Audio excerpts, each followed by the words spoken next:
Bismillahirrahmanirrahim. Assalamualaikum warahmatullahi wabarakatuh. Alhamdulillahilladzi ja'ala syahra Ramadan syahran mubarakan. Wassalatu wassalamu ala nabiyyina wa habibina wa maulana Muhammad wa ala alihi wa sahbihi wa man sara ala nahjihi waqtafa atharahu la yaumil qiyamah. Ma ba'd. Masya Allah anak kita yang membacakan surah Al-Bayyinah tadi dengan lafaz yang sangat bagus. Alhamdulillah, mudah-mudahan anak-anak kita senantiasa dihiasi hati-hati mereka dengan Al-Quran. Jemaah dengan Allah Subhanahu Wa Taala, malam ini kita sudah berada di malam 21 bulan Ramadan 1446 Hijriah ini. Ibaratkan sebagai sebuah perlombaan, maka kita sudah berada di etape terakhir, di awal etape terakhir. Dan insya Allah kita ini insya Allah menjadi finalis Ramadan untuk bisa menjadi peraih predikat takwa yang Allah janjikan sebagaimana yang disebutkan dalam surah Al-Baqarah tersebut. Jamaah sekalian, di 10 malam terakhir digambarkan oleh ibunda kaum mukminin Aisyah radhiyallahu anha bagaimana keadaan Rasulullah sallallahu alaihi wasallam di 10 malam terakhir. Kata Aisyah radhiyallahu anha sebagaimana dalam hadis yang diriwayatkan oleh Imam Bukhari, kana Rasulullah sallallahu alaihi wasallam idza dakhala al-'ashru, adalah Nabi sallallahu alaihi wasallam ketika sudah masuk di 10 terakhir, syadda mizarahu, mengencangkan tali sarungnya. Para ulama mengatakan bahwa kata kiasan ini bermakna Nabi tidak mendatangi lagi istri-istrinya, sebab Nabi sallallahu alaihi wasallam beriktikaf. Dan saya kira kalau penceramah sebelumnya mengikuti tema yang diberikan, ya sudah dibahas tentang iktikaf. Jadi Nabi SAW tidak mendatangi lagi istrinya. Meskipun tentu yang tidak iktikaf bukan sesuatu yang haram, tapi ini menunjukkan bahwa tekad beliau yang begitu besar untuk tidak lagi mengurusi perkara-perkara dunia, fokus untuk beribadah kepada Allah Subhanahu wa Ta'ala. Kemudian kata Aisyah radhiyallahu anha, wa ahya lailahu, bahwasanya Nabi sallallahu alaihi wasallam di 10 hari terakhir itu menghidupkan malamnya, menghidupkan malam-malam 10 hari terakhir dengan ibadah, khususnya ibadah qiyam Ramadan, salat tarawih, qiyamul lail. Jadi semua itu sama saja. Kita mau laksanakan di awal waktu atau kita mau takhirkan di akhir waktu. Tapi tentu lebih afdal untuk ditakhirkan ke sepertiga malam terakhir. Dan ini Nabi SAW lakukan karena ingin mengejar keutamaan satu malam yang Allah rahsiakan di mana malam itu. Jadi Allah tidak pernah menetapkan dan mengabarkan baik dalam Al-Quran maupun mengabarkan itu kepada baginda Nabi Sallallahu Alaihi Wasallam Di malam keberapa itu Lailatul Qadar? Cuma Allah kabarkan saja bahwasanya malam itu khairum min alfi syahr. Lebih utama dari 1000 bulan yang kalau dikonversi ke tahun itu sekitar 83 tahun lebih. Dan jarang manusia lewat dari itu. Artinya tidak banyak. Ya, salah satu yang Allah panjangkan umurnya, Masya Allah. Ya, ada baru-baru beredar videonya itu mantan Perdana Menteri Malaysia.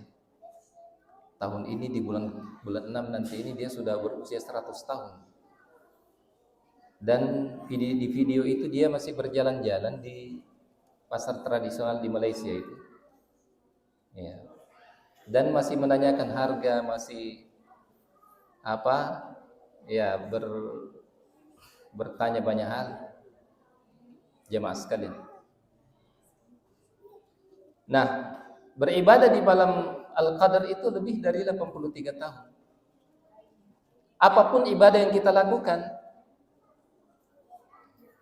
mau bacaan Al-Quran kita, mau salat kita, mau sedekah kita, itu langsung kalau pas ketemu dengan malam Al-Qadar itu langsung dikali dengan 83 tahun lebih keutamaannya. Jadi orang yang salat tarawih pas malam itu adalah malam Al-Qadar, sama nilainya dengan orang yang salat tarawih selama 83 tahun lebih.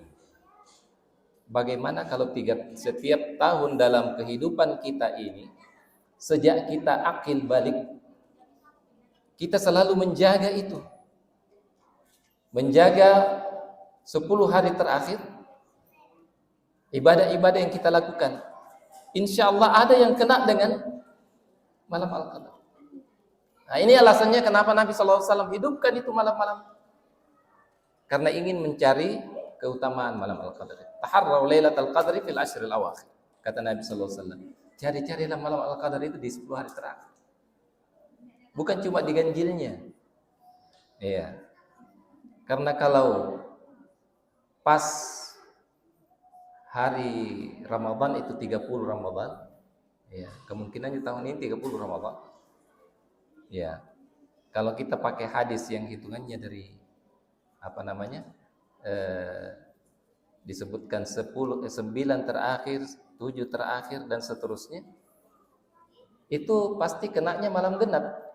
Kalau dibilang 1 terakhir, pas bilangan jumlah Ramadan ada 30, berarti kena malam 30. Ya, berarti kita tidak perlu untuk memisah-misahkan antara yang ganjil dan genap untuk menguatkan intensitas ibadah kita. Yang ketiga, kata Aisyah radhiyallahu anha, wa aiqadha ahlahu. Dia membangunkan keluarganya, dia membangunkan istri-istrinya. Artinya seorang suami jangan menjadi suami yang saleh sendiri. Seorang suami harus melihat kemaslahatan atau kesalehan istri dan anak-anaknya. Karena dia sangat takut dengan peringatan Allah. Sebagaimana dalam Al-Quran, ya, dalam surah At-Tahrim, qu anfusakum ya ayyuhalladzina amanu qu anfusakum wa ahlikum nara. Wahai orang beriman, jagalah diri kamu dan keluarga kamu dari api neraka. Salah satu upaya untuk menjaga keluarga kita adalah mengajak mereka juga untuk menghidupkan malam-malam Ramadan, khususnya malam 10 terakhir ini. Nabi membangunkan istri-istri. Tidak ingin menjadi soleh sendiri. Tidak ingin masuk surga sendiri. Mau masuk surga bersama keluarga. Kita ini mau masuk surga bersama istri dan anak-anak kita. Dengan keturunan-keturunan kita. Maka jemaah sekalian, Jangan kita menyikapi Ramadan ini setiap tahunnya seperti orang-orang yang cuek dengan apa yang Allah kabarkan. Allah sudah memberikan kabar akan adanya malam kemuliaan, namun kita tidak memanfaatkan itu. Mari kita beribadah, memperbanyak takarrub dengan sebanyak-banyaknya di 10 hari terakhir ini. Tentu jemaah sekalian, semua ibadah yang kita lakukan ini selain ditegakkan di atas dua pilar utama, keikhlasan dan mengikuti contoh dari Nabi sallallahu alaihi wasallam, ibadah seorang muslim juga harus dibangun di atas 3 landasan pokok, yaitu mahabbah, kecintaan, al-khauf, rasa khawatir, dan ar-raja, pengharapan kepada Allah Subhanahu wa taala. Kita tidak ingin kita sudah bercapek-capek ibadah, namun tidak didorong, tidak dilandasi oleh 3 hal ini. Kecintaan kita kepada Allah. Kita berpuasa karena kita cinta kepada Allah, karena puasa ini langsung diganjar pahalanya oleh Allah Subhanahu wa taala. Kita cinta dengan syariat Allah. Kita cinta kepada Nabi kita sallallahu alaihi wasallam yang memberikan contoh bagaimana kita berpuasa. Jadi kita bangun semuanya di atas kecintaan. Walladzina amanu asyaddu hubban lillah. Orang-orang beriman itu sangat keras kecintaannya kepada Allah. Dan orang yang terlatih di bulan Ramadan ini membangun ibadahnya dengan cinta kepada Allah, itu pasti di luar Ramadan itu berbekas, itu akan berbekas. Ketika azan dikumandangkan di setiap 5 waktu itu, ya, apapun aktivitasnya, pasti dia akan segera ke masjid di mana saja dia berada. Yang kedua, rasa takut, dan ini harus selalu disandingkan dengan pengharapan, ar-raja. Kata Al-Imam Ibnul Qayyim rahimahullah ta'ala, bahwasanya rasa takut dan raja, al-khauf dan raja ini, itu seperti 2 sayap burung. Itu tidak boleh ada yang hilang salah satunya.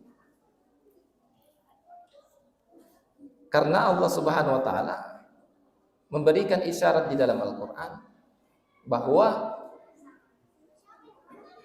seharusnya kita selalu menghadirkan itu.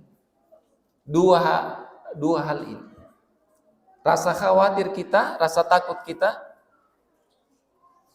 karena Allah itu syadidul iqab, sangat keras ya siksanya. Azabun alim, azabnya sangat pedih. Ya. Azizun dzuntiqam dan seterusnya. Namun Allah juga menyebutkan bahwasanya Allahu Ar-Rahmanur Rahim. Allah ya, Ghafurur Rahim. Afuun Ghafur. Ini harus selalu disandingkan ketika kita beribadah, agar supaya kita melaksanakan ibadah siam kita, melaksanakan ibadah salat kita, sedekah kita, selalu mengharapkan balasan pahala dari Allah Subhanahu wa taala, tapi juga diikuti dengan kekhawatiran jangan sampai apa yang kita lakukan ini disusupi oleh hal yang bisa menodai ibadah itu, yang kemudian bisa membatalkan pahalanya di sisi Allah. Seperti riya umpama. Ya. Maka seseorang itu tidak boleh selalu ya menganggap dia sudah melakukan ini, melakukan satu ibadah sudah selamat, sudah oke. Ya. Mestinya harus selalu dihadirkan juga rasa takut. Bahkan para ulama kita mengatakan rasa takut ini harus lebih kuat daripada rasa pengharapan. Al-khauf ini harus lebih kuat dari pengharapan ar-raja dalam beribadah. Maka jamaah sekalian, mari kita kembali kuatkan ini di 10 hari terakhir ini dalam ibadah-ibadah kita. Mudah-mudahan ibadah yang kita lakukan di 10 hari terakhir ini benar-benar diterima oleh Allah Subhanahu wa taala.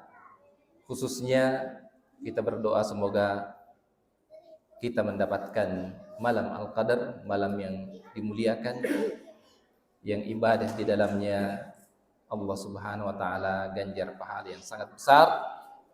Dan jangan kita lalai, jangan kita lalai sekali lagi untuk menghidupkan malam-malamnya dan mengajak keluarga kita, anak-anak kita yang sudah balik untuk ikut meramaikan dan mengisi malam-malam Ramadan dengan ibadah-ibadah yang wajib maupun yang disunnahkan.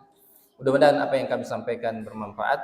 Hadanallahu wa iyyakum. Wassalamualaikum warahmatullahi wabarakatuh.